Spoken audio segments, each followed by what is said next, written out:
Bonjour à toutes et à tous, merci infiniment d'être là.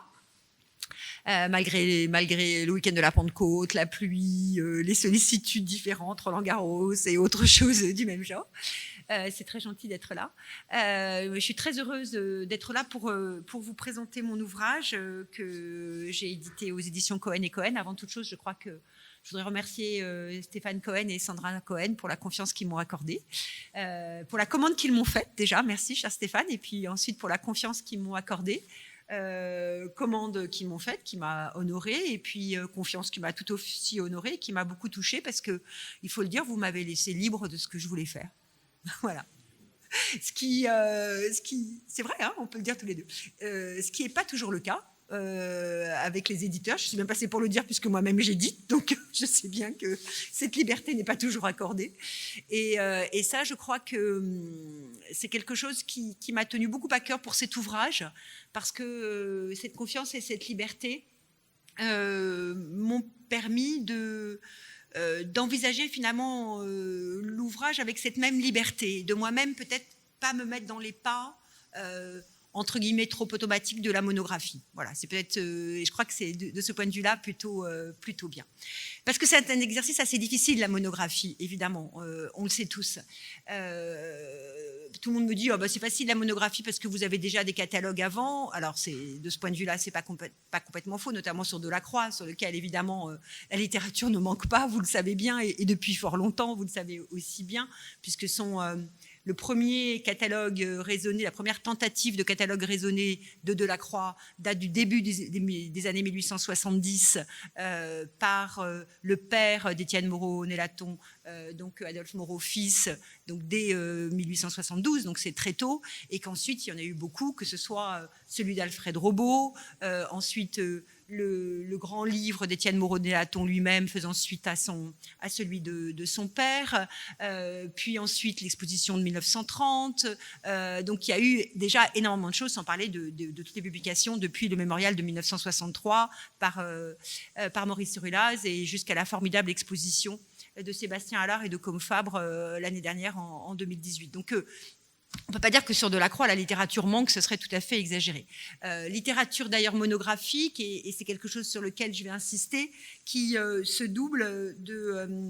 double aussi d'une autre littérature sur Delacroix, et ça c'est peut-être beaucoup plus singulier, qui sont l'édition de ses écrits. Et ça aussi c'est quelque chose qui date déjà d'assez longtemps, puisque dès les années 1860, donc dès après les années qui ont suivi la mort de Delacroix, en 1867, Philippe Berti, qui avait été un de ceux qui avait préparé la vente après décès de Delacroix, publie des lettres de Delacroix. C'est vraiment très tôt, hein, à ma connaissance. Je n'ai pas fait d'études pour savoir s'il y en avait d'autres, mais en tout cas, c'est vraiment très tôt pour un artiste qui venait de mourir. Et dès 1893, et là aussi c'est relativement tôt, hein, Delacroix n'est mort que depuis 30 ans, les carnets qui forment le journal sont publiés par René Piot et Paul Flatt, donc dès 1893, et on sait que cette publication du journal a été absolument cruciale pour la réception de Delacroix. Cruciale pour la réception de Delacroix parce qu'elle a permis à une génération qui n'avait pas connu Delacroix, qui était née après sa naissance, hein, la génération des Paul Signac, des Maurice Denis, des Henri Matisse notamment, des Édouard Vuillard, de rencontrer Delacroix, parce qu'ils ont eu vraiment cette impression-là, hein, d'une rencontre via ses écrits, de rencontrer Delacroix et de faire sien ce maître qu'ils n'avaient pas vu, d'une certaine manière. Et ça a été un point très important. Donc, première édition du journal dès 1893, édition complète de la correspondance par André Joubin dès les années 1932-1936, hein, édition chez Plomb, et nouvelle édition du journal, toujours par ce même Joubin, à la fin des années 1930, toujours chez Plomb d'ailleurs. Et formidable, exceptionnelle, époustouflante, je ne sais pas comment dire, les termes me manquent pour dire combien cette édition du journal par Michel Hanoche a été cruciale, en 2009, en 2 volumes, chez José Corti. Formidable édition, pas très abordable, je sais, pour des bourses d'étudiants, à 85 € les 2 volumes. Je sais que ça excède les bourses d'étudiants, j'en suis consciente, mais accessible dans toutes les bonnes bibliothèques, fort heureusement, donc et assez bien diffusé, et complété par un certain nombre d'extraits de ce journal qui ont pu être publiés au fur et à mesure et au fil des années par Michel Hanoche elle-même, par Stéphane Guégan, par moi-même, avec une anthologie des écrits de Delacroix chez Flammarion en 2014. Donc voilà, quand même la possibilité de vraiment continuer à lire Delacroix. Je crois que ce rapport à l'écrit et cette diffusion de l'écrit, parce qu'il y a à la fois le fait qu'il est écrit réellement, mais aussi que ces écrits soient accessibles, évidemment, ce qui est loin d'être le cas pour tous les artistes. Pensez par exemple que le journal de Vuillard, que j'ai eu la grande chance de bien connaître et de bien lire pour avoir beaucoup travaillé sur Vuillard, avec Guy Cocheval, le journal de Vuillard n'est toujours pas accessible, n'est toujours pas édité, il est conservé dans des petits carnets qui sont à l'Institut, mais il n'est toujours pas accessible. Donc, il y a à la fois le fait qu'il est beaucoup écrit, mais aussi que ce soit accessible, me semble-t-il, offre une vision tout à fait particulière sur Delacroix. Et c'est en accord avec Stéphane le choix que j'ai fait pour cet ouvrage, c'est de commencer chacun des chapitres par un texte de Delacroix, sauf le dernier qui commence par un texte de Maurice Denis, je vais y revenir, mais tous les autres commencent par un texte de Delacroix. Alors pourquoi ? C'est vrai qu'on pouvait se dire pourquoi commencer par un texte de Delacroix. Il y avait, alors ça c'est les raisons que je vais donner, après il y a toutes celles que vous pourrez donner en exégèse de mon travail, qui d'ailleurs sont peut-être plus justes que celles que je vais vous donner, parce que parfois on n'est pas forcément le meilleur ou la meilleure exégète de son propre travail. Mais enfin bon, en tout cas les raisons que je me suis données à moi-même, je vais commencer par celle-là, il y en a deux. Deux d'ailleurs sans que ce soit l'une ou l'autre qui viennent dans un ordre quelconque. L'une de ces raisons, c'est la qualité extraordinaire de l'écrit de Delacroix. C'est-à-dire que c'est une discussion par exemple que j'ai eu beaucoup, chère Violaine, avec notre ami Adrien Goetz, vous savez, qui jusqu'à assez peu de temps était un ingresque convaincu, maintenant commence à un peu basculer aussi du côté de Delacroix. Et grande discussion que j'ai donc eue avec Adrien, qui me disait oui, mais tu sais, écrit-il vraiment ? Peut-on vraiment dire que c'est un écrivain ? Et je me souviens d'une publication que j'avais faite dans Grande Galerie, le formidable magazine du Louvre, que je vous engage à lire, où, ayant écrit un article où je mettais Delacroix écrivain, Adrien, c'est son privilège de directeur d'ouvrage, avait ajouté un point d'interrogation. Voilà. Donc pour vous dire qu'il y a quelques années, la discussion était là, Delacroix écrivain, point d'interrogation ou pas point d'interrogation. Évidemment, c'est une question qui peut être posée. Je pense que, et c'est un des mérites, je crois, notamment un des nombreux mérites de l'exposition de l'année dernière au Musée du Louvre et au Metropolitan Museum, et de son catalogue, édité par les éditions du Louvre et Azan, c'est aussi de façon assez modeste, peut-être un des mérites de ce que nous avons fait en éditant les manuscrits de jeunesse chez Flammarion l'année dernière. Le fait que Delacroix soit un écrivain et que l'écriture ne soit pas simplement une sorte de passe-temps ou de quelque chose comme ça, mais que vraiment il y a une dimension d'écriture. Et quand je pense dimension d'écriture, je dis à la fois la qualité, mais aussi la place donnée dans sa vie. On voit qu'il consacre du temps à cette écriture. On voit qu'il se relie, et ça je pense que c'est certainement ce qui distingue aussi quelqu'un qui écrit comme ça, comme un passe-temps, ou quelqu'un qui écrit pour en faire quelque chose, pour en faire œuvre, c'est qu'il se relie, il se reprend, il se corrige. Là, c'est quand même difficile de seulement laisser ça quand on sait combien c'est difficile d'écrire. Si on commence à se relire, c'est qu'on y tient quand même vraiment. Et puis aussi son intention, puisque il a beau dire tout au long du journal qu'il écrit pour lui et que ça doit être détruit après sa mort, à plusieurs reprises, dans ses écrits, il interpelle son lecteur. Donc il doit bien se douter qu'un jour ou l'autre, il aura un lecteur et qui sera lu. Donc c'est évidemment toute la complexité d'ailleurs entre ce qui est dit par les auteurs eux-mêmes et ce qui est leur réelle intention. Donc d'abord, je crois vraiment cette qualité et cette intention de Delacroix de faire œuvre en étant écrivain. Et d'ailleurs, nous étions très contentes avec Violaine du texte qui nous a été donné par Michel Hanoche pour le dernier catalogue du musée de la Croix, La création à l'œuvre, où Michel Hanoche a vraiment fait un texte très inédit, me semble-t-il, sur la place de la création littéraire dans l'œuvre de Delacroix. Comment il y a aussi un atelier littéraire dans l'œuvre de Delacroix. Donc ça me semble vraiment, c'est un des points importants. Le deuxième point, alors le premier que je mentionnais est un point qui est un point de fond. Le deuxième, vous allez me dire, c'est plus un point d'opportunité, mais il était important à mes yeux. C'est que Delacroix, comme beaucoup d'autres artistes, on leur a fait tout dire d'une certaine manière, ou on a dit beaucoup de choses sur eux, c'est-à-dire que l'œuvre est tellement importante, a fait l'objet d'analyses tellement nombreuses depuis la mort de Delacroix en 1863, je vous en citais un certain nombre tout à l'heure, que à peu près tout a été dit, et parfois tout est son contraire, pour être tout à fait honnête. C'est-à-dire que certains le voient essentiellement comme un romantique, d'autres essentiellement comme un classique qui s'est attaché à prendre la suite des maîtres. Certains le voient comme, en matière de postérité, les maîtres des impressionnistes, d'autres les maîtres du symbolisme, d'autres encore le maître de Cézanne, du cubisme et de Picasso. Enfin bon, voilà. L'avantage de Delacroix, c'est qu'effectivement, l'œuvre est très importante, à la fois par les peintures, puisqu'il y a environ 700 peintures. Les dessins, on en compte entre 4 et 5 000, mais ils n'ont jamais été complètement dénombrés. Il y a environ entre 150 et 200 estampes, clichés verts, etc. Donc l'œuvre est quand même très importante, donc on lui a fait dire beaucoup de choses. On lui a d'autant fait dire beaucoup plus de choses que Delacroix a un art non négligeable, comment dirais-je ça, d'une dialectique personnelle qui s'exprime très bien dans ses écrits, mais qui s'exprime aussi très bien dans son œuvre. C'est-à-dire que l'œuvre, que ce soit dans les écrits ou souvent il compose ses écrits comme un dialogue avec lui-même, et ça c'est sa grande formation classique, on sait qu'il connaît bien les philosophes antiques, donc il y a cet enjeu-là.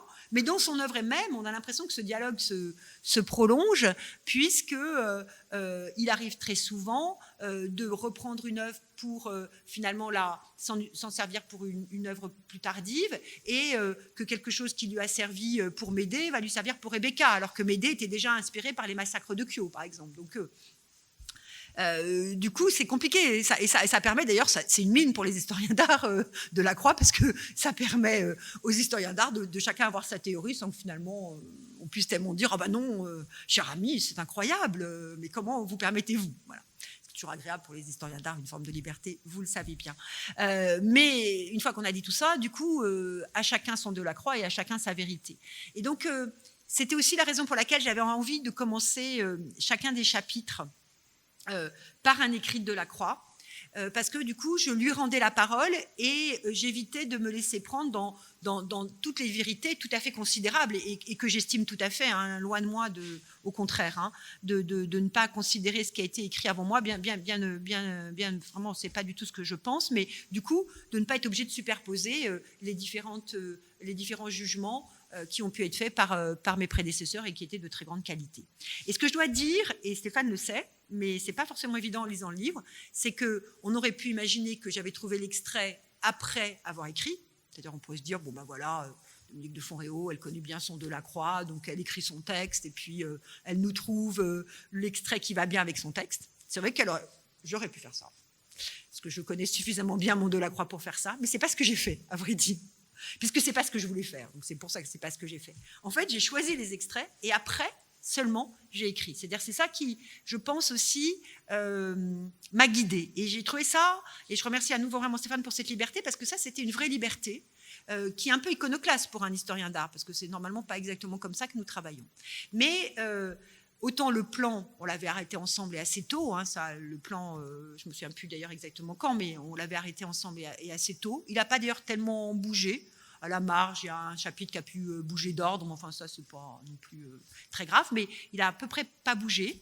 Avec 12 chapitres sur lesquels j'ai pas fait exprès du numéro 12, mais je pense qu'en fait j'ai dû faire exprès sans m'en rendre compte, parce que ça, ça m'étonnerait quand même que j'ai été aussi inconsciente que ça. Mais enfin, voilà, même si ça n'avait pas été aussi délibéré. Donc avec 12 chapitres qui sont, comme nos vieux maîtres nous l'ont bien appris, chronologico-thématiques, parce que vous savez bien que c'est le meilleur plan, le chronologico-thématique. Un peu de chronologie pour ne pas perdre complètement le lecteur, et puis du thématique pour lui rendre un peu de l'intérêt. Donc c'est chronologico-thématique, ça commence par les années de jeunesse et ça finit par sa postérité. Donc, ça, c'est relativement au clair. Donc ça, le plan, il a été fait assez vite, et on a été assez vite d'accord. Peut-être qu'à un moment donné, on a changé d'ordre, mais assez vite en tous les cas. Et c'est vrai qu'une fois que j'ai eu ces 12 chapitres, j'ai du coup cherché les textes qui introduiraient le mieux, et j'ai commencé à écrire que quand j'avais le texte. Et en fait, je ne me suis pas rendu compte de l'effet que ça aurait sur mon écriture, parce que ça, évidemment, on ne s'en rend pas compte quand on est en train de le faire, c'est absolument impossible. Mais je me suis rendu compte que de deux choses. D'abord, ça va être horriblement immodeste de le dire, mais je vais quand même le dire. Et ne prenez pas ça comme une prétention, mais plutôt comme un aveu de faiblesse pour d'autres textes, on va dire plutôt ça comme ça. Ça a donné à mon écriture une qualité qu'elle n'aurait pas eu sans doute de ce point de vue-là, parce que me mettant dans les pattes de Lacroix, je ne pouvais pas tout à fait faire n'importe quoi. Quand vous osez commencer votre texte par une quinzaine ou une vingtaine de lignes de quelqu'un qui écrit très bien, si vous commencez à écrire pas très bien, franchement, là, vous allez avoir un peu de mal à vous relire vous-même. C'est-à-dire que vous n'allez pas tenir les promesses que vous êtes obligé de tenir, puisque c'est vous-même qui avez voulu que vous les teniez. Donc ça, je crois, et c'est assez immodeste, mais c'est quelque chose qui a été remarqué dans les critiques et dans les recensions et dont j'ai été très touchée, c'est que ça m'a effectivement incité à une écriture qui est plus littéraire que d'autres textes que j'ai pu écrire, et je le dis, donc ça c'est un point aussi important. Et l'autre point, c'est que ça m'a aussi obligée à voir de Lacroix de l'intérieur, c'est-à-dire finalement à non pas être, comment dirais-je ça, dans un regard a posteriori de l'analyse, mais être plutôt dans un regard a priori de l'intériorité. Puisque j'avais commencé par lui, j'étais quand même bien obligée aussi de continuer comme ça. Donc vous voyez combien quelque chose qui aurait pu sembler un caprice, ce qui d'ailleurs peut-être était au départ un caprice, alors là vraiment je veux bien l'accepter, a finalement beaucoup guidé la pensée. Comme quoi, et j'en parle devant des étudiants et je m'en réjouis, dites-vous toujours, et ça c'est un point vraiment essentiel, ça c'est le vieux prof qui parle, mais dites-vous toujours que le point de vue que vous donnez à votre recherche va la conduire beaucoup plus que vous ne l'imaginez. Et que le choix que vous prenez va être quelque chose de fondamental. Et c'est pour ça que ce choix, c'est fondamental qu'il vous soit propre. Moi, quand je dirige des étudiants, j'essaie toujours de ne pas les contraindre sur ce choix-là, mais de leur laisser cette liberté, parce que ça va beaucoup amener votre pensée. Vous le voyez, comme je vous le dis, là, pour cet ouvrage, ça a été absolument, je dois dire, crucial pour moi, même si je ne m'en suis pas tout à fait rendu compte au départ.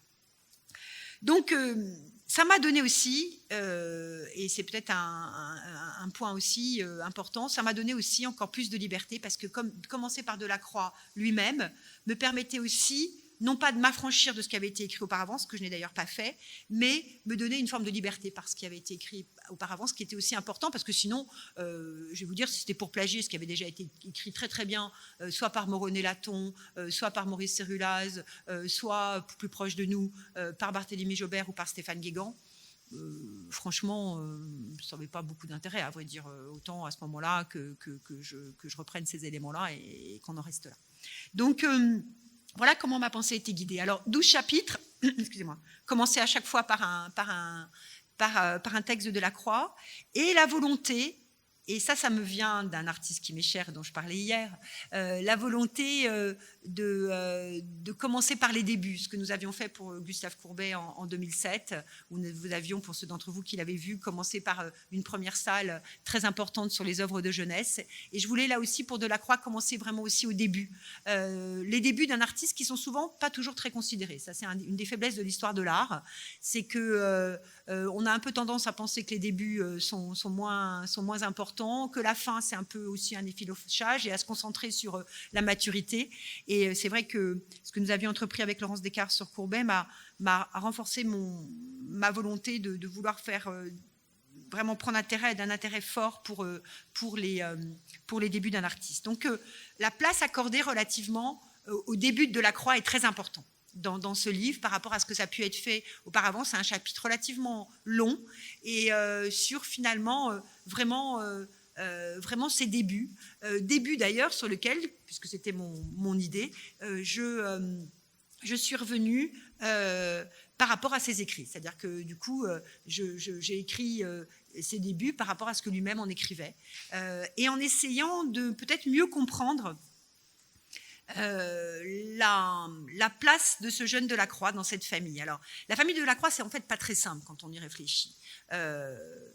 On le sait, ça a souvent été dit, Delacroix est un bourgeois, plutôt un grand bourgeois, avec un comportement et une éducation relativement aristocratique, qui, si je peux dire comme ça, infuse dans l'ensemble de son œuvre comme dans l'ensemble de ses écrits.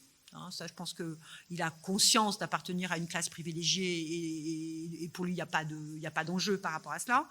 Donc ça, c'est quand même, il y a un côté quand même assez conservateur de ce point de vue-là. Mais une famille complexe pour différentes raisons.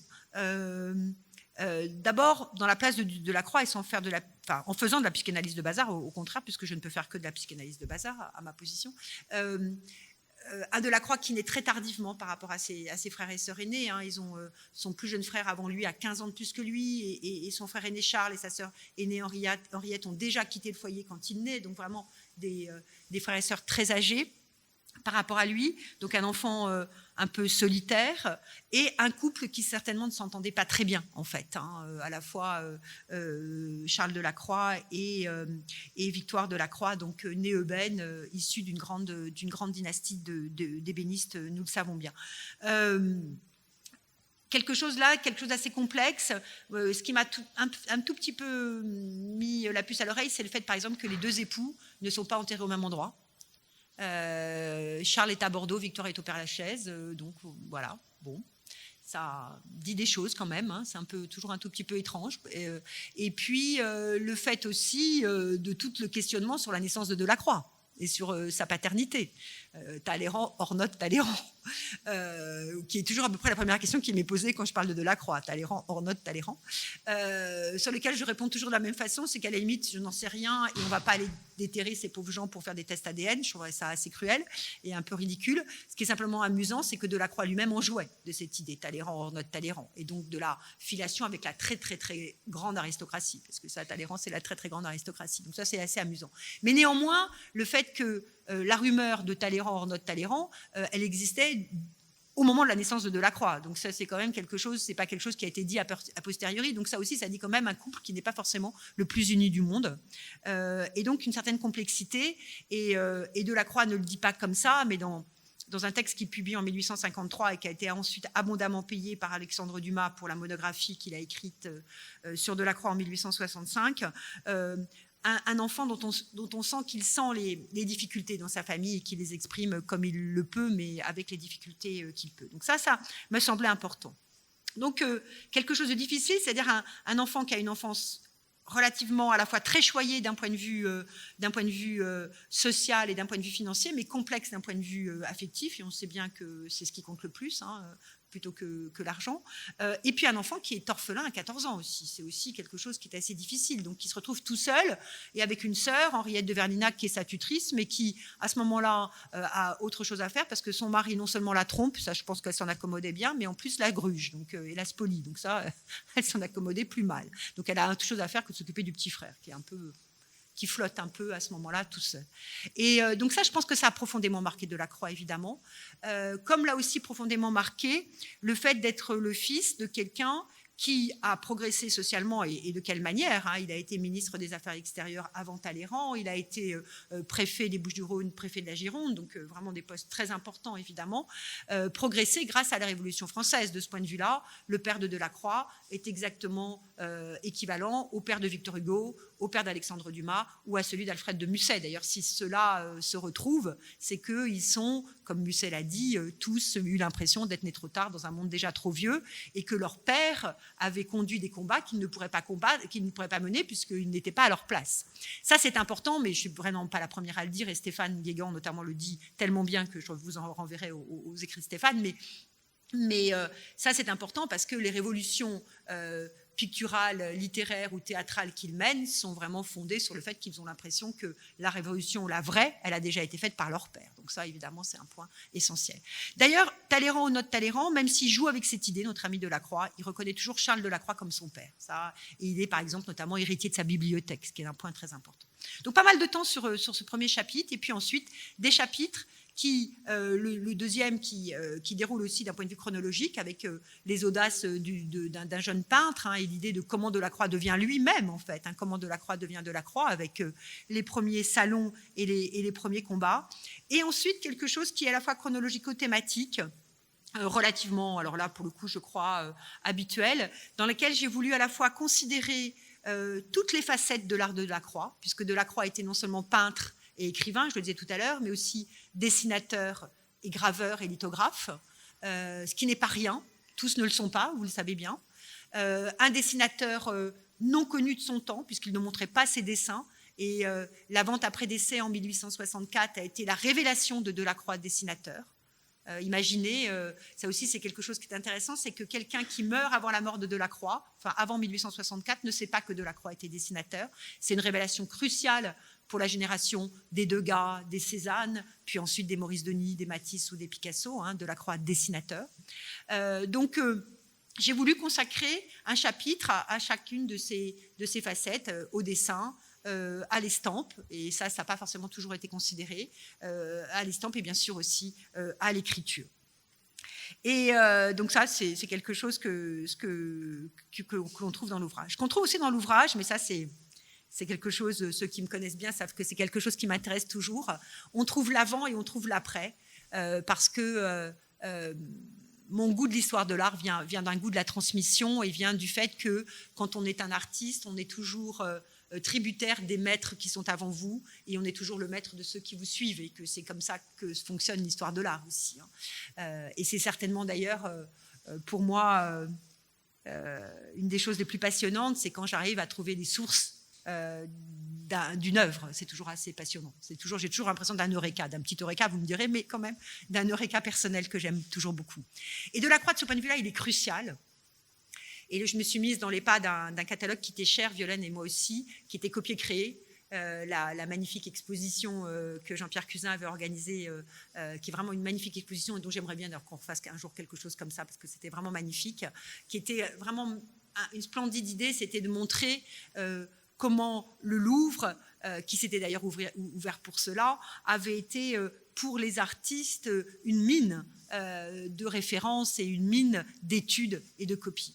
Et Delacroix occupe exactement ça, vous pouvez le faire. Si vous ouvrez le catalogue, vous tombez sur Delacroix. Delacroix est en plein milieu, puisqu'il est celui qui a le plus copié au Louvre et qui a été le plus copié au Louvre. Donc il est vraiment, il est vraiment juste en plein milieu. Ça, vous pouvez vérifier, mais je suis certaine de ce que je dis. Et ça, c'était pour moi important. C'est la raison pour laquelle il y a un chapitre sur les maîtres de Delacroix et un chapitre sur la postérité de Delacroix. Et vraiment, je me suis vraiment mise dans les pas de cette exposition en le faisant. Et en le disant, pour moi, en le disant et en l'écrivant, pour moi, c'était essentiel parce que Delacroix appartient, comme Géricault par exemple, à la première génération des artistes qui ont grandi avec le musée. Le musée ouvre en 1793, Delacroix naît en 1798, il a toujours connu le musée. Ce qui veut dire beaucoup de choses, qui veut dire à sa disposition un formidable répertoire, un livre ouvert, comme disait Cézanne, magnifique répertoire, magnifique histoire, magnifique livre ouvert, ça c'est un point important. Et quel magnifique livre ouvert, et toujours ouvert, Dieu merci. Et ça, nous en réjouissons. Ça, c'est vraiment essentiel parce qu'avant un artiste, avant la génération des Géricault et de Delacroix, où il a des accointances avec certains collectionneurs et il a accès aux collections royales et aristocratiques, où il ne les a pas, il a accès à pas grand-chose, à vrai dire, il faut être tout à fait honnête, pas si facile. Et on le sait bien quand on regarde tous les éléments de visite de ces collections. Ou alors il travaille d'après le dessin ou l'estampe, mais il n'a pas d'autres possibilités, vous le savez bien. Tandis que là, Delacroix, grâce au musée, a vu en vrai l'antique, Rubens, Titien, Corrège, Poussin, en vrai, Le Sueur, enfin voilà. Donc ça me semble vraiment important. Et puis l'autre point est fondamental pour un Géricault, pour un Delacroix, et ensuite après eux, pour un Courbet, un Manet ou un Picasso, le fait que le musée existe, c'est que la fin finale, la destination finale de leurs œuvres, c'est le musée. Delacroix, comme Géricault avant lui, et comme Courbet, Manet, Picasso après lui, peint pour le musée. Il sait bien que c'est là où il trouvera, où ses œuvres trouveront résidence. Et ça modifie fondamentalement les choses, parce que vous ne créez pas de la même façon quand vous créez pour un aristocrate éclairé ou pour un ordre religieux tout aussi éclairé, ou pour un souverain, que si vous créez en sachant que ça va être mis dans le musée à la suite des maîtres que vous admirez et que vous allez trouver place, comme le montrait très bien la formidable exposition de Jean-Pierre Cuzin, que vous allez trouver place après les maîtres que vous avez admirés. Parce qu'au Louvre aujourd'hui, Delacroix tient parfaitement sa place à la suite de ceux qu'il admirait, que ce soit les œuvres antiques, que ce soit Poussin, Le Sueur, Rubens, Titien et Watteau ou quelques autres. Donc ça, c'était vraiment quelque chose que je voulais, les maîtres et la postérité. Donc ça aussi, c'est deux chapitres qui sont considérés. Et puis deux choses, enfin plutôt une chose, pas deux, mais une chose que j'ai voulu, et là aussi, dans une forme peut-être au départ de coquetterie, mais une acquisition récente au musée Delacroix me fait dire que c'était vraiment pas une coquetterie, de vouloir accorder un chapitre aussi important à son voyage en Angleterre qu'à son voyage au Maroc. Je tiens, et je ne suis pas la seule, c'est quelque chose dont j'ai beaucoup parlé avec Sébastien Allard, et je sais qu'il pense la même chose que moi, que le voyage en Angleterre est aussi important que le voyage au Maroc pour Delacroix. On en a évidemment infiniment moins parlé, d'abord parce que le voyage en Angleterre était assez banal à l'époque de Delacroix, alors que le voyage au Maroc, il était le premier artiste à le faire, donc ça c'est une raison. Ensuite, parce que les carnets du Maroc qui ont été révélés par la vente de 1864 étaient absolument éblouissants avec les aquarelles, et que ceux de l'Angleterre le sont peut-être moins. Mais ce voyage au Maroc qu'il fait en 1825 a vraiment eu une influence sur lui jusqu'à la fin de son existence, que ce soit par rapport au modèle qu'il avait vu, que ce soit par rapport aux pièces qu'il avait pu voir représentées, que ce soit sa visite au British Museum qui lui a permis là aussi de voir Athènes en vrai, puisqu'il n'est jamais allé en Grèce, jamais allé en Italie. Donc j'ai accordé du coup un même chapitre à l'Angleterre qu'au Maroc, de façon totalement délibérée. Et la très belle la dernière acquisition que j'ai pu faire pour le musée de la Croix, d'acquérir 2 très beaux carnets anglais qui sont publiés dans le Grande Galerie, dans le dernier Grande Galerie, celui que vous pouvez acquérir dans ce mois de juin, me fait dire que je crois que c'était, à mon avis, tout à fait juste et tout à fait pertinent. Donc ça, c'est une place que j'ai voulu aussi acquérir. Et puis, dernier chapitre, peut-être celui-là plus classique, mais auquel je tenais beaucoup, qui était le rapport de Delacroix à son temps et de Delacroix aux arts de son temps, avec quelque chose de complexe, parce que il a...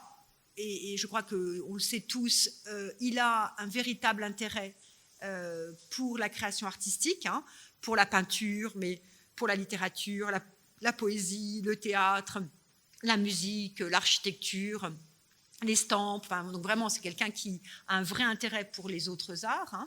Et de ce point de vue-là, là aussi, il connaît bien ses classiques, de ce point de vue-là. Mais en même temps, cet intérêt est là, manifeste.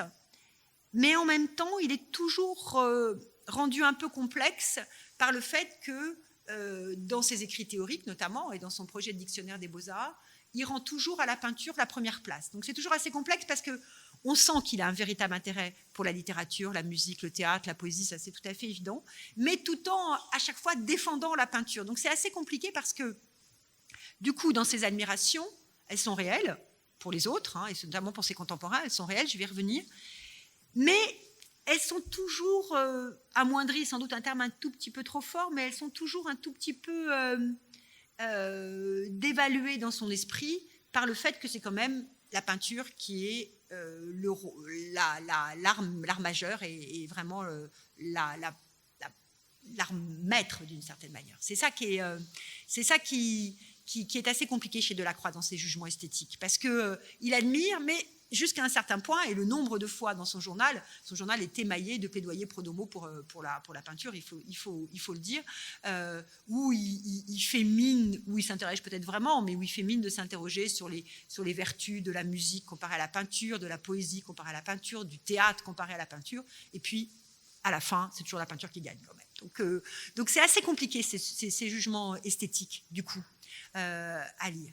Alors, jugements esthétiques qui ne sont pas très aventureux, à vrai dire, non plus, de notre Delacroix. C'est là où, d'ailleurs c'est un échange qu'on avait eu Stéphane et moi, j'étais très très contente, Stéphane Guégan et moi, j'étais très contente de cet échange que nous avons fait au mois de janvier à l'auditorium du Louvre, où on a présenté nos 2 ouvrages, mais ensemble et dans une sorte de dispute au sens noble du terme. Stéphane tient beaucoup à un Delacroix révolutionnaire et un Delacroix fils de Charles Delacroix, portant aussi cette idée révolutionnaire après son père. Je suis plus mesurée dans cette analyse-là, je le dis. Je vois moins un Delacroix révolutionnaire, je vois un Delacroix plus conservateur, plus lié à la tradition. Nous avons convenu, Stéphane et moi, que c'était certainement aussi lié à nos personnalités respectives, ce que nous acceptons tout à fait et ce que je trouve tout à fait intéressant. Je lui dis, tu sais, le fait que toi-même, tu sois un fils de quelqu'un qui a fait 1968, je pense que tu te mets aussi dans cette idée-là. Il m'a dit, et toi, avec ton idée traditionnelle, c'est bien pour ça que tu te mets dans celle-là, mais ce qui est tout à fait sans doute juste, et franchement, je le prends comme tel.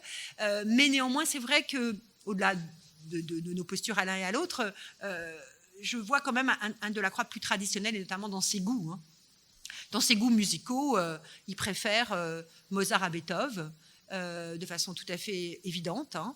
Et on peut même dire que, alors que Berlioz est son exact contemporain, hein, ils sont vraiment contemporains, et que Berlioz traite à peu près des mêmes sujets que lui, parce que vraiment, alors là, Sardanapale, Cléopâtre, Faust, enfin vraiment, on pourrait se dire, alors là, vraiment entre les deux, franchement, il y a une proximité tellement grande, il déteste la musique de Berlioz. Je vais vous dire, la musique de Berlioz, il la déteste tellement qu'il la compare à la peinture d'Ingres. C'est pour vous dire. C'est pas un compliment chez Delacroix, on peut le dire. Donc, pas un goût musical d'une aventure, voilà, pas un esprit très aventureux, je pense, par rapport à ses goûts, notamment musicaux, même s'il aime beaucoup la musique. Et si Chopin fait exception, c'est parce qu'il aime Chopin. Là, cette rencontre de Chopin via George Sand, c'est moins une rencontre littéraire et musicale qu'une rencontre affective. Et il y a quelque chose entre les trois d'absolument magique, entre 1838 et 1847, où il crée une sorte de trio idéal entre l'écriture, la musique et la peinture. Mais c'est plus finalement d'un point de vue humain que d'un point de vue proprement esthétique, puisqu'il aime la musique de Chopin, mais c'est parce que c'est son Chopin, dit-il, qu'il la joue. Donc c'est vraiment un rapport humain. Et il déteste, même s'il aime beaucoup Sand, il déteste l'écriture de Sand, à vrai dire. Voilà. Et elle n'aime pas beaucoup plus la peinture de Delacroix. Donc ça ne peut pas dire qu'il se soit là-dessus, il se soit vraiment tout à fait reconnu. Donc des goûts en matière de musique relativement traditionnels et plus aventureux en matière de littérature. C'est d'ailleurs certainement un des points où je me sens proche de lui, parce que de façon assez personnelle, je suis moi aussi une très grande lectrice, et qu'un grand lecteur reconnaît toujours un autre grand lecteur. Je pense que quelqu'un pour qui la lecture est vraiment un des éléments constitutif de son existence, reconnaît toujours chez l'autre cet même élément-là. Donc c'est un très grand lecteur, donc il est plus aventureux en matière de lecture. Il lit très tôt beaucoup, il lit très tôt des ouvrages réputés difficiles, c'est-à-dire qu'il économise la littérature pour enfants, d'une certaine manière, quitte à y revenir quand il est adulte. Et donc il est à la fois de son temps, puisqu'il est très influencé par la littérature anglo-saxonne, hein, dès son jeune âge par les romans noirs anglais, hein, donc qui ont été publiés au moment de sa naissance, très tôt aussi par Walter Scott. Hein, il lit Scott au fur et à mesure des traductions en français. Hein, et Scott est très vite traduit en français. Scott est en général traduit en français l'année qui suit sa parution, ce qui est assez exceptionnel, hein, quand même, ce qui montre quand même aussi la popularité des écrits de Scott à ce moment-là. Donc il lit Scott, il lit Goethe, alors il lit l'anglais, il lit pas l'allemand, mais il lit l'anglais, donc il peut lire l'anglais dans le texte. Hein. Il lit Byron aussi parmi ses contemporains, donc il a une littérature assez éclectique, mais il lit aussi beaucoup les maîtres anciens. Et un des points que je souligne dans le livre et qui me semble aussi important, c'est que si Delacroix est un enfant du musée, et évidemment comme conservateur général je m'en honore d'être qu'il soit un enfant du musée, il est aussi un enfant du lycée, parce qu'il appartient à la toute première génération, aux toutes premières générations qui ont bénéficié de l'enseignement du lycée. Le lycée, vous le savez, se crée au tout début du XIXe siècle, hein, à la demande de Bonaparte et ensuite mis en place par Napoléon, pour éduquer les jeunes gens, pardon mesdames, à l'époque nous n'étions pas considérés comme tels, voilà, pour éduquer les jeunes gens et pour construire une génération future. Hein. Et donc il étudie au lycée impérial, donc l'actuel lycée Louis-le-Grand. C'est d'ailleurs là où il rencontre beaucoup de ses amis de jeunesse avec qui il reste fidèle très longtemps. Et cet enseignement, dont j'avais regardé le curriculum pour écrire le livre, cet enseignement est beaucoup fondé sur l'étude des maîtres anciens. Il étudie le latin, le grec, et il a l'étude des maîtres anciens. Il les connaît bien. D'ailleurs, il le dit à plusieurs reprises que cette connaissance, il l'a pour lui. Et c'est certainement aussi cette connaissance qui lui inspire un certain nombre d'ouvrages. Donc, il lit à la fois à la mode et pas à la mode. Et il lit aussi beaucoup de choses, ça aussi c'est un des points intéressants à souligner, il lit aussi beaucoup de choses de ce qui peut se publier dans les différentes revues du 19e siècle. Et vous le savez, c'est ce que je dis souvent, en prenant un néologisme horrible, mais le 19e siècle est un siècle très médiatique déjà. Hein, s'ils n'ont pas la télévision, le cinéma, Internet, il y a un nombre de publications, un nombre de revues qui dépasse très largement ce que nous connaissons aujourd'hui. Et Delacroix s'intéresse beaucoup à ces revues. Beaucoup de ses textes sont, dans son journal, sont soufflés par sa lecture de la revue des Deux Mondes, par sa lecture du journal des débats, par sa lecture même de revues plus obscures qu'il lit et qui l'intéressent beaucoup. Donc ça, c'est aussi un lecteur très informé. Alors après, je vous l'ai dit tout à l'heure, il connaît Dumas, il connaît Hugo, et c'est là où il est assez complexe, et c'est là où son caractère assez ombrageux, qui devient d'ailleurs de plus en plus ombrageux au fur et à mesure où il vieillit, enfin peut-être qu'on en est tous là, fait que Dumas ou Hugo qu'il fréquente quand ils sont jeunes gens, il ne les fréquente plus après 1835. Donc ça, et du coup, il apprécie moins leur littérature aussi. Et on ne peut pas dire là non plus qu'il fasse preuve d'une ouverture d'esprit toujours considérable, et il est de ce point de vue-là assez complexe. Mais un grand lecteur, et un lecteur vraiment jusqu'au bout, avec d'ailleurs quelque chose que j'aimerais beaucoup qu'il soit fait, et c'est quelque chose dont j'espère que ma successrice au musée de la Croix, Claire Bessède, que je salue, pourra entreprendre, parce que c'est quelque chose que je n'ai pas pu entreprendre, ce serait de reconstituer la bibliothèque de Delacroix, parce que ce serait vraiment absolument passionnant. Ce serait un travail absolument passionnant à faire, sur la base du journal, des écrits, de ses œuvres, et ce serait vraiment passionnant à faire. Donc, un Delacroix de son temps, mais un Delacroix de son temps avec une position relativement ambivalente, qu'on retrouve de la même façon par rapport à la politique. C'est que, on le sait, quand vous parlez de Delacroix n'importe où dans le monde, ce qui m'est déjà arrivé, la première chose qu'on vous parle, c'est de la liberté, dit dans le peuple. C'est largement devenu son tableau le plus célèbre, alors que c'était un tableau qui n'a pas été montré de son vivant, puisque de son vivant, elle est montrée au Salon de 1831, puis à l'Exposition universelle de 55, mais c'est tout, puisqu'elle est remise en réserve. Donc elle est peu montrée, ce qui est toujours intéressant d'ailleurs de voir ces éléments-là. Et on vous parle de la liberté. Et à 99,99999 même, on vous dit que c'est lié à la Révolution de 1789. Alors ça, vraiment, c'est vraiment pratiquement tout le temps. Ce qui est d'ailleurs intéressant, parce que c'est une des raisons, me semble-t-il, pour lesquelles beaucoup de gens pensent que Delacroix est de la génération de David. Ça, c'est d'ailleurs toujours assez intéressant à voir, mais je pense que c'est à cause de ça. Or qu'évidemment, on le sait bien, c'est lié à la Révolution de 1830, ça, nous le savons ici.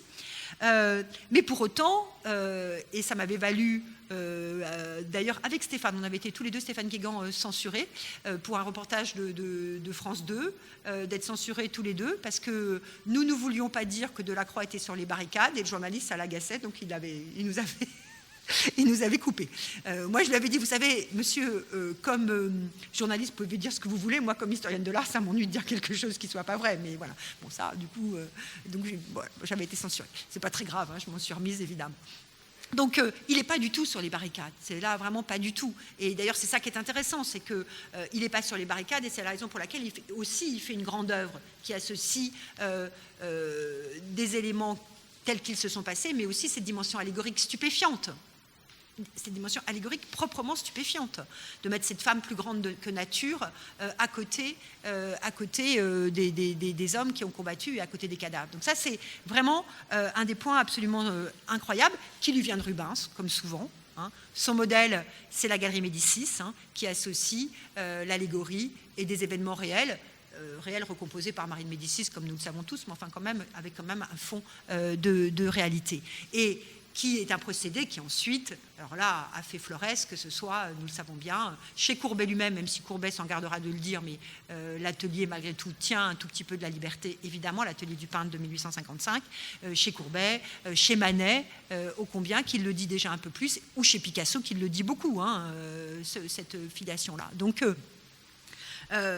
quelqu'un qui, en 1830, ne fait pas, et en 1848, c'est encore pire, puisqu'en 1848, il écrit une lettre dont je cite de nombreux extraits dans mon ouvrage, qu'il écrit à son ami d'enfance Charles Soulier, enfin son ami de jeunesse Charles Soulier, en lui disant qu'il est effrayé par cette nouvelle révolution, en ayant d'ailleurs toute une réflexion sur son âge. Il a 50 ans juste à ce moment-là, en disant que c'est impossible que Soulier et lui, qui sont des hommes de 50 ans, s'engagent dans la moindre révolution. Et il écrit aussi une lettre très violente à Georges Sand, en disant qu'il veut s'engager, vous vous en souvenez à ce moment-là, en disant mais vraiment ma pauvre amie, mais vous êtes folle. Enfin vraiment, la lettre est très violente. Donc pas quelqu'un de très engagé.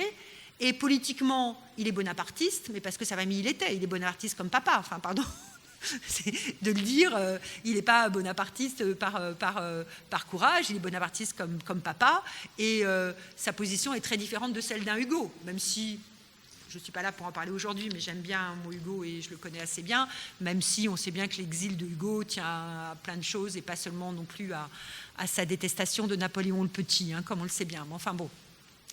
Delacroix, lui, bénéficie beaucoup du Second Empire. Ça va de soi, c'est quelque chose qui le porte beaucoup. Donc ça, il y a une vraie ambivalence dans Delacroix et son temps, que l'on trouve à la fois dans ses goûts littéraires, comme, me semble-t-il, dans son engagement ou pas politique. C'est assez compliqué à dire ça. Moi, je pense très profondément que son engagement, il est avant tout artistique. Sa vraie révolution, elle est artistique, et elle est permise par le musée. C'est le musée qui permet aux artistes d'être des vrais révolutionnaires. Ça, vraiment, moi, je le pense sincèrement, et c'est la raison pour laquelle le musée, il faut le dire toujours, le musée n'est pas ni une institution fermée, ni une institution poussiéreuse, ni une institution traditionnelle. Le musée est une institution moderne, récente, elle n'a que 220 ans, et révolutionnaire. Et que... il faut absolument toujours redire que le musée est une institution révolutionnaire, parce que sinon elle risque de s'éroder, vous voyez, et je crains que malheureusement de temps en temps il y ait des gens qui aiment bien qu'elle s'érode. Alors ça m'ennuie à la position où je suis, évidemment, vous imaginez bien cette idée-là. Et parce que c'est le musée qui a permis à un Géricault, à un Delacroix, à un Courbet, à un Manet, à un Picasso et les autres d'être révolutionnaires. En fait, c'est ça qui leur a permis d'être révolutionnaires, sinon ils n'auraient pas pu l'être. Parce qu'on ne peut être révolutionnaire que par rapport à une tradition que l'on connaît. Et je pense que pour Delacroix, c'est vraiment ce qui se met en jeu. C'est pour ça le titre, qui m'a valu des commentaires à la fois généreux et parfois un tout petit peu teintés d'ironie. Mon ami Adrien Goetz de nouveau qui me dit « Ah, c'est bien de toi de parler de liberté pour devenir soi ». Je lui dis bah, « Écoute, à chacun sa vérité aussi ».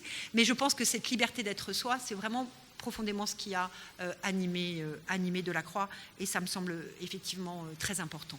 Alors, par rapport au livre et par rapport au chapitre, il y a deux autres chapitres dans le livre qui sont importants. L'un, c'est Inflexion de l'exposition de 1855, et l'autre, qui est assez long et auquel j'ai accordé beaucoup d'importance aussi, autour des peintures murales et des décorateurs. Ça, c'est souvent ce qui est éludé chez Delacroix, parce que c'est ce qu'on ne peut pas montrer au musée. Ça, par force, je ne sais pas quoi, c'est impossible quand même. Quand c'est peint sur la pierre, on ne peut pas le montrer au musée. Or, et ça c'est une des complexités de Delacroix qui fait que c'est difficile de s'y retrouver, lui qui a été refusé au Salon, et à plusieurs reprises, vous le savez bien, dans les années 1840, a reçu un nombre de décors muraux extrêmement important, et très tôt. Première commande de décor mural, c'est au tout début des années 1830, au retour du Maroc, donc pour le Palais Bourbon, et jusqu'à la fin de sa vie, puisqu'il finit Saint-Sulpice en 1861. Donc beaucoup de peintures murales, ce qui fait d'ailleurs qu'on avait fait ça l'année dernière avec les deux expositions, on avait fait un petit parcours dans Paris, avec la ville de Paris, donc beaucoup de peintures murales qui sont plus ou moins accessibles, malheureusement, on ne peut pas dire que celles de l'Assemblée nationale et du Sénat soient très accessibles, à aucun point de vue, mais qui le sont plus, Dieu merci, dans les églises, notamment grâce aux restaurations formidables qui ont été entreprises par la ville de Paris, à Saint-Sulpice, à Saint-Paul-Saint-Louis et à Saint-Denis du Saint-Sacrement. Donc beaucoup de commandes, et des commandes de grands décors qui sont fondamentales pour Delacroix. Delacroix, vous savez bien, son grand artiste, c'est Rubens, donc être peintre de décor, il sait bien que c'est fondamental. Et cette peinture de décor nourrit beaucoup sa peinture de chevalet. Et c'est un des propos qu'on a dans l'exposition qui a en ce moment au musée Delacroix, que je vous engage à aller voir, la création à l'œuvre, et un des propos du catalogue, c'est que ces maquettes des décors muraux qu'il gardait par-devers lui ont aussi nourri son propos pour un certain nombre de peintures de chevalet, notamment par exemple ce qu'on développe dans l'exposition, le lien entre le décor d'Orphée et la peinture d'Ovide, chez les sites où le paysage est le même. Il reprend le même paysage d'Orphée à Ovide, parce qu'il a la maquette sous les yeux, à vrai dire, certainement, évidemment. Donc, Ça, pour moi, c'est un des points très, très importants. C'est un des points très importants de la croix décorateur pour différentes raisons. Du point de vue du lien à la tradition, il s'inscrit là dans une tradition qui naît depuis l'Antique et qu'il connaît bien et qui l'intéresse beaucoup. Du point de vue du geste pictural, parce qu'évidemment, quand vous couvrez des murs, ce n'est pas la même chose que quand vous couvrez un tableau même grand, ce n'est pas du tout la même idée.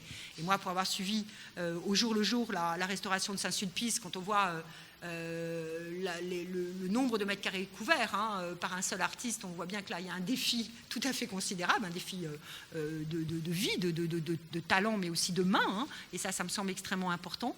Et c'est aussi un défi technique, parce qu'il y a un des points sur lesquels Delacroix est extrêmement novateur, c'est son intérêt pour la technique. Et je pense que s'il a été à la fois peintre, dessinateur, écrivain, décorateur de grands murs, lithographe, graveur, c'est aussi pour s'intéresser pour la technique. Parce que ce qui l'intéresse, c'est de trouver la technique la plus juste et la mieux à même de faire passer l'émotion qu'il a éprouvée et qu'il voudrait que le spectateur éprouve. Et ça, c'est un des points extrêmement importants pour lui, notamment dans le rapport à la couleur, où il est toujours un tout petit peu déçu par l'huile, parce que l'huile, évidemment, forcément est vernie, on ne peut pas faire autrement, et que le vernis, quoi qu'il arrive, bien qu'utile et bien qu'indispensable, dit-il, gâche toujours un tout petit peu, et qu'il s'intéresse à l'aquarelle, et s'initie à l'aquarelle, puis au pastel, puisqu'au pastel, vous pouvez dessiner comme vous coloriez, d'une certaine manière. Donc il y a ces recherches-là, mais même recherches dans l'estampes. Il s'initie très tôt à l'élithographie, il pratique l'eau forte, il pratique le cliché vert, donc même recherche dans l'estampe.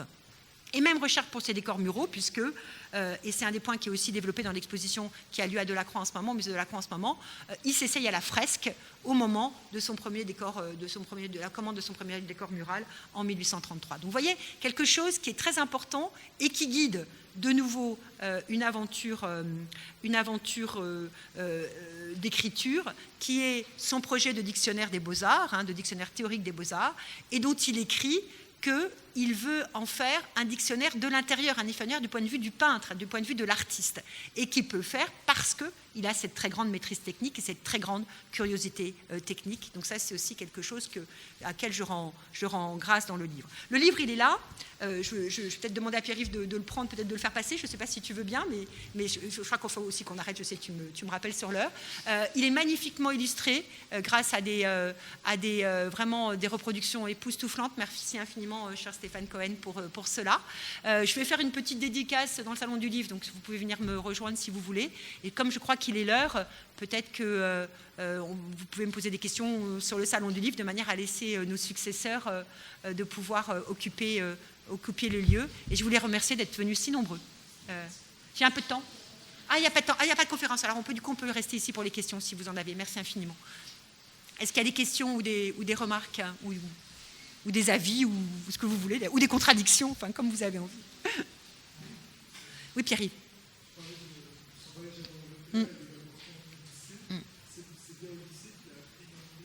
Alors, ce n'est pas vraiment au lycée qu'il apprend l'anglais, c'est plutôt avec Charles Soulier, visiblement après. Charles Soulier qui avait émigré en Angleterre avec ses parents et donc qui lui apprend l'anglais par rapport à ça. Au lycée, on fait un peu de langue, mais c'est surtout latin-grec.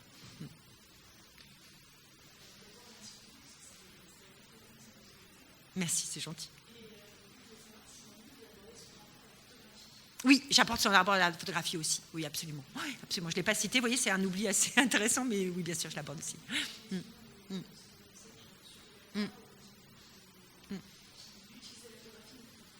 Oui.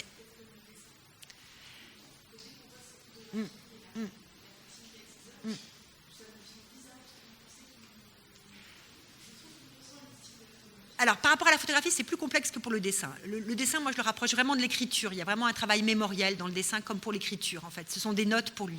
La photographie, s'il n'en parle pas, d'ailleurs, comme les autres n'en parlent pas non plus, parce que là, pour l'instant, par exemple, un Ingres n'en parle pas plus et un Courbet en parle à peine plus, alors que les deux l'utilisent aussi. Donc, c'est parce qu'à l'époque, on n'en parle pas parce qu'on craint toujours du coup d'être envoyé au mécanisme de la photographie. Donc, mais en même temps, je suis d'accord avec vous, il s'y intéresse beaucoup et réellement puisque son premier portrait par la photographie date de 1842, il est reproduit dans l'ouvrage, fait par son cousin Léon Rissner et avec la participation active de Delacroix. Donc je suis tout à fait d'accord avec vous. Mais c'est pas la même chose que le dessin pour lui. C'est dessin-écriture pour moi, dans un travail mémoriel très intéressant. Je ne sais pas si vous avez d'autres questions, remarques? Bon, je vous remercie vraiment beaucoup. Puis on se retrouve au Salon du Livre pour dédicacer. Merci beaucoup.